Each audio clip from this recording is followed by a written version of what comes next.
I love that you're actually microing these, trying to get them to go exactly where.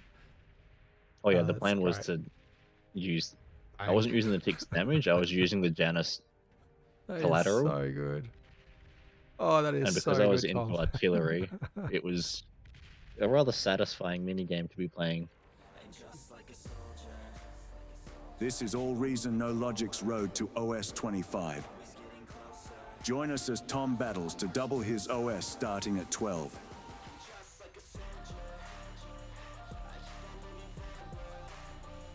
Hit subscribe and leave your comments and tips. To the battlefield commanders. Strap in. Tanks Tom's road to OS 25 continues. After locking down Rosetta with the solid aggression, Tom notches another win and climbs to the match rating skill of 16.29. The comeback is real. Maybe? Let's hope.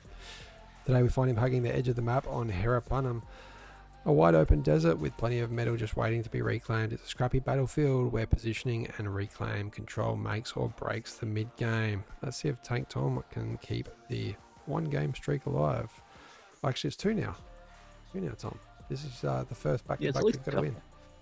I'm putting my money on a loss because Tank Tom was at a 50-50 win-or-loss ratio before, and we need to get back to that. Are you just not wanting Tom to be the same OS as you, Pray, now that you've got I want him to take more games than it took me. Yeah. What is he up to now? 7 games. 7 games in. 4 wins, 3 losses. Nicely done. You're up against the best player on the other team, by the looks of things. Tad Top. Modest OS of 15. I notice, I do know for a fact that you played a number of games on the same day, so a lot of similar names for, I think, a few games in a row. We will see. These were all in the same lobby still. Yeah. So, could be a rematch. Definitely a bit of a mix-up of teams, though. Obviously, once that balance happens every game, people rage, of course, after they get a loss. I certainly do that time to time. Setting those resbots straight out as the first unit to go in the game. The one thing I do like to do is go for the metal on the further side of where you're trying to reclaim, and then come back and get yours afterwards. That's probably the only tip I can give out at this early stage of the game. Yeah, I definitely should have started with that 144 on the opposite side of me, and then made my way back. Mind you, you do have a number of units coming out straight away, and it looks like absolutely no pressure. We've got a 3 construction vehicle start out of the blue player. That is so greedy. And going into the construction turret. Are you gonna? Oh, please tell me you exploit this. That's just so greedy. Straight in. I'm thinking like up there, and then touches rear. You naughty boy. It looks like we've got some scouting happening, but that's a long path. I think that's going to get cleaned up if it doesn't get microed. And we got air in this game. We do. Air in the back line. 1 Viking up against. No air for the blue team. Oh, that could put your team at a bit of a disadvantage if everyone goes aggressive on the blue team. Yeah, some people might say an advantage because you get an air player, but usually in these lower level lobbies, I find that the air player always just builds up eco, and they don't use T. They're just like, we need to get to T2. We need to get those bombers going. Just go straight into a dragon, stuff you can't afford. I mean, to be fair, if you can get a dragon up as your first air unit, your first offensive air unit, it'll probably do a lot of damage. I actually just saw something that I think might be happening. CN Parker and Tater Tot might be working together. They could be in Discord together for all we know. All of CN Parker's units have been sent across to Tater. And that is affecting Parker now because they've gone into air. They've gone to transition back into air, their rightful role. But giving away all the units, there's got nothing to defend their base. And that is hurting them right now. Really nice aggression. A little bit too close to the win there. Do we see another one go down? I wouldn't mind seeing this one run around the back and just go for the easy mechs because actually there's nothing chasing it. What is going to stop this? It's gonna be eaten by a constructor. Nope. Still going. Even Wow. if it stands still. Well, it lost 1% to the construction turret, the construction bot. This is This just is too just distracting. disgusting. I'm just gonna leave that. Let's see what's happening. Tom, you've got. Oh, what the hell is that? Was that pawn just doing a push up? Yeah, they do that sometimes. I've never seen that before. That is so cool. The little thing. You should see when the Juggernaut does it. I bet it doesn't. The ground would shake. All right. So at this point, I'd push my units up. I'd run into the vehicles. We'd had a bit of an engagement. I got some of the reclaim out of that. Yeah. I used some of my pawns to frontline for my resbot to eat some things, but the line's getting drawn here at the moment. You've definitely with got the those position blitz- advantage. Yeah, I tried to set myself up so that I could get these mexes. And I'm not using these at the moment because I'm busy doing stuff back in my base. You wasn't Remember that microing. good run down the line that you had last game, Tank Tom? Looks Yes. like that just happened to you. Yeah, luckily so- that he didn't split his blitz up well enough to get a false around, but still too much damage done, and you've had to pull back. Doing the right move, pulling your units back, but he should have really just chased you down, in my opinion. His commander going for that reclaim there, so a little bit of miss micro. You need to be changing to the rocket bots, which are coming down. Take back what I said at the start with Tater Tot. They're now got a definite economic advantage over you, and having all those constructors out. Missing one mech though. Don't miss mechs. Ping, ping, ping, ping. Doesn't Just help think him if you much had with that points. mex, seeing as you're at the 6-minute mark, that would have been an extra 720 odd metal. You are lucky here. One of your adjacent neighbours doing a bit more damage to some more players, so that does free up a little bit of APM down the south of the map. North of the map looking kind of opposite. I can't say that I was Oh, looking wow, yeah. particularly hard across the map, but I could see that the lines were fairly even. It is looking a The little bit trio of stark. green players is Yeah. quite heavily on the front line. If they push forward, that could be damage from your team. This yellow player here taking a little while. I saw them kind of build a line up here, and then they've now built it here. If this player here actually pushed up, I just realised this red player's on your team. I thought they were on the opposite team. Very interesting build setup. I was like, hang on, what's happening there? Yeah, they've And rather they are than the going highest down OS. there. They are in the highest OS in the game, so they obviously know what they're doing and are definitely doing the best out of everyone. Yeah, I'm just- the one chef going into just solar economy while building construction turrets at the same time. Highest OS in the game. As we found out recently, and we're just going to stay to saying OS because we're so used to it, it's actually MR. I've got this wrong for so long. How long has it been called match rating skill, that number down the bottom of the screen? I thought it was OS. Open skill. I've heard a lot of people refer to it as OS, so I'm going to stick with that. Whilst you've been chatting there, Tater Tot sacked his army into mine. I managed to hold it off with the pawns, and I've now eaten that entire thing, turning it into... This is my favorite thing about opponents that go LLTs. This is why I love having a couple of rocket bots in the mix. I definitely shouldn't have lost that constructor. That was dumb.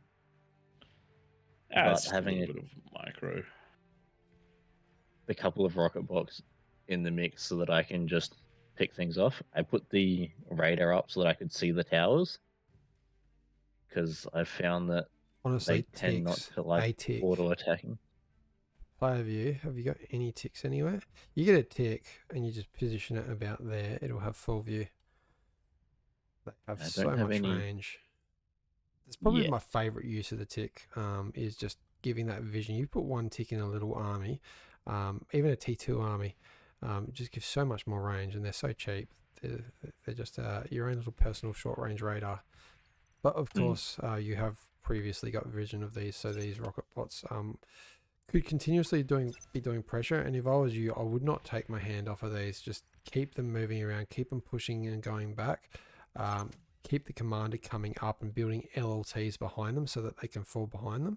Similarly, yeah, you're doing the right thing with those pawns, bringing them up there as that next line of buffer, pushing forward and hoping to hit some targets. But here goes some brutes. If we had those LLTs there, those brutes would probably turn around. Sorry, stouts. Good reaction getting the rocket bots behind your pawns, gives them a couple of extra shots into them, and now you're fighting inside your LLT zone, which is exactly what you want to do. Behind them for that surround bonus as well. Not to mention using the Janus's own firepower against them. Yeah, I did notice that, and it was rather satisfying. If you're running Janus, you really don't want to be running a melee range engagement. You want to grab one pawn and just run it at the Janus, trigger them all at one time, and then rush them with the rest of the pawns behind. That's the best way to deal with the Janus, but there is a very scary amount there that is easily enough to take out a com. Just 4 Janus people is all you need to take out a com. Quick run through up north here. Dark Law taking a real nice, I got to take the player play off, position in the middle. Surprised they're not going for the Geo. That would be the prime reason to go and take one of those holes, is get the Geo up. Very strong for your economy. North has turned around a little bit. Pink back in control up here. Plenty of turrets down. Going with the Wolverines. They can easily be destroyed by fast moving units though. Night Pios. Get the res bots out there. There's enough metal to almost build a T2 lab just sitting there in your range, and still this green army just sitting there. Could have attacked so much earlier and just run through.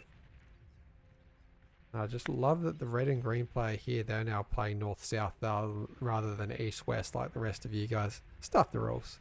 Turn it around. Fight how you want. Seems to be working out for them though, as the line is holding pretty steady in at the middle. No one taking too much damage or dealing too much damage, and I think that actually is going to swing your team in favor a little bit, Tank Tom, because one of the things I've been keeping an eye on is how the T2 transitions are going, and it looks like your entire team has got T2 constructors as compared to the blue team, which is only just getting a T2 lab up now. Really nice T2 done about constructors were handed out. Yellow player playing that tech role, so the purple player only just going into T2 now. But the purple player has had a presence on the front line, at least to some degree during all of this. So they definitely just focused on different things, and it has allowed for the red player to just sort of be stuck in this position, which is entirely based around defenses. As we see, we've got 4 gauntlets in the queue to come up in that middle of the map. That'll definitely be hard to assault once they're up. But it's also 4,000 metal, which is not building them in a line like this. They're going to obstruct themselves, so you want to at least put a gap or 2 between them. Even build them on a 45-degree angle. One of the things that I've been finding is the line of sight is critical. Even if you've got an army, spreading them so that they can see, you get significantly more firepower out. Use the environment. It's almost like a game of PUBG where you hide behind the hills and use that third-person view. Just fire those artilleries over the hills or down the cliff. While this is going on, Tank Tom, you've been put in an interesting position. I always find this one an interesting position to fight into.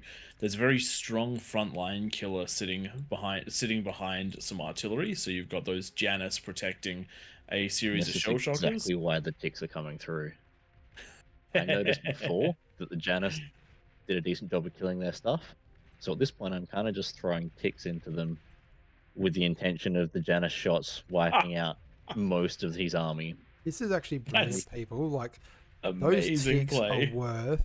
How much are they worth? Like 21 metal. 30, yeah. 21 metal. Yeah, and 21 each of metal those each. shots, like there goes that there, another one of those down. 135 metal gone. That's just paid for all the ticks, that one unit going. And we saw 4 other units fall down. Just some ticks. Really nicely done. I do wish you kept that up a little bit longer. There are still some. Here we go. They're coming back. I want to see you win this with ticks. Yeah. It was because my energy was good play. Bottoming out, building the T2 mexes at the same time. I would still try and use what you've got here. You've got 12 Centurion. Like, Yeah, I built the Centurion to have a bit more tankiness, but I didn't want to assault this force at the moment because I knew that with those Janus shots going off, yeah, but there was a if good chance that I'd you- lose a lot. you can see exactly what you're up against. I love that you're actually microing these, trying to get them to go exactly where. Oh yeah, the that's plan was great. to use.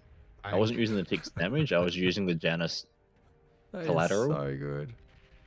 Oh, that is And so because I was good, into Tom. artillery, it was a rather satisfying minigame to be playing. You have taken out There an we go, the- entire army with. That is so good. I'm so At this impressed. point, it starts to become much less effective when he puts the wall of blitz. And I'm you can see feeling that like the TICKS a. have stopped moving through. I feel like a proud father seeing their kid hit a home run at baseball for the first time.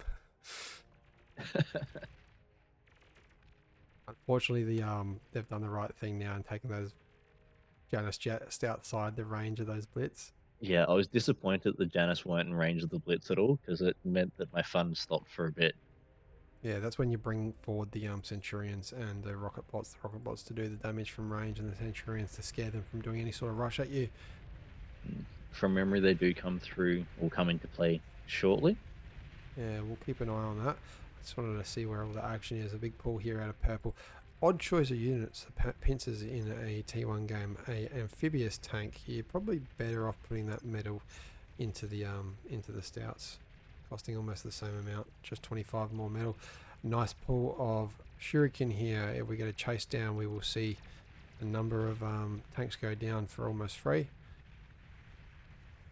They've run away, then they've done their job though. Nicely done by the maroon air player on Viking. It looks like your T2 player has come online in a big way with gunslingers. Don't see these getting used that much. We've got 4 of them. What's going to stop gunslingers? I wonder if they've watched the short about gunslingers and how good they are into T1 units. Yeah, how good they are into commanders. They Oh, that outrange a too. commander. That too. Faster than commanders. You can beat It's a a horrible commander feeling when you're one-on-one. trying to chase something and you can almost but not quite catch it. Yeah, I think this is, I know we should be watching your road, Tom, but I just feel like this is where the game's going to get potentially one for your team. And, oh, they've got anti-air as well. Did I just see some anti-air? Yeah, we've got some crossbows up there taking out their air wall, which is really good. So you probably go into a bombing run if you're the maroon player. My push in this bottom lane's just starting. I tried There to we sneak go. some picks around the top side. They got picked up. But now I've got those Centurions in the front line. Centurions those do blitz. really well against blitzes. Just those 2 Centurions took out and damaged many of those blitzes, not but your you're best taking trade some there. big Janus shots right here. You got to spread out yeah. those units. And this is why I hadn't necessarily wanted to push those units in earlier, because I knew that Yeah, you it need to get doesn't take many around that Janus corner shots. and just spread them straight out as wide as they can, so that you can't receive more damage. See how close they are right now. The Janus area of effect is going to be probably, yeah, you can see the explosion, Yeah, probably you can something see. like that big. Now that I've managed to make it through that point, good I've spread airport. everything out. Good play by the air player shutting these down. You would have lost a lot more even to those last couple of Janus. But now clear path, reasonably clear path through. Air player with an amazing bombing run without the bombers. Look, they brought the shurikens to bear. I'm happy with that. Yeah, yeah. they've helped win your lane. Nicely done. Well done by the tech player handing out all the T2 and then going into units straight away without too much economy. Yeah, no, they've just done it off of a T1 energy economy. Oh, there is a, ignore me, advanced geo. And a Very T2 Geo. powerful. Yeah, advanced geo is very, very powerful. You can do T3 for Armada off of advanced geo. Quite really slowly. Yeah, quite slowly, but you get about I'd say 5 or 6 Rauders out in a couple of minutes. It was nice to have these shurikens supporting this push going forward. I was expecting we were going to find more of something rather than just juicy eco to pop. This is all over Red Rover. Really nicely done, Tom, with those ticks. That's probably even top the gameplay that we saw last game when you took out all the blitzers with some pawns, which, but yeah, far outnumbered you in quantity, but just right timing. Really nice play. Even better with these ticks, taking out all the tanks with just a cheap old tick.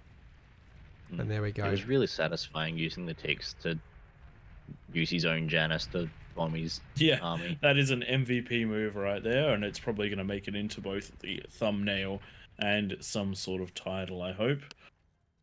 Oh, great, more editing. All right. There's the statistics up on your screen. Nice and neat one there. Tank Tom doing quite a bit of damage, and for some reason my button's not working there. Getting quite up there. Let's go to the graphs to see it more clearly. You can see right in those early parts of the game again, right at the top of the leaderboard for damage dealt. Tom does drop away a little bit when I went to a bit of a stalemate until the push at the end, assisted by the Shuriken. 3 wins in a row. Praetus, he's chasing you now. We're on a roll. I don't like this. I don't like this at all. Mods, get me on the other team. I'll fight him. All right, Just guys. think you're going to be at your OS 24. You're going to have your OS 25 match coming up. Praetus, why are you on the other team? Then I can overtake you. It'll be fine. Nope. Oh, we did keep the episodes coming. Weekly episodes, I refuse. people. Every Wednesday. We'll see you in the next one. We hope you enjoyed this one. Hit that like and subscribe. And thanks for watching. Thanks, guys. We'll catch you next time.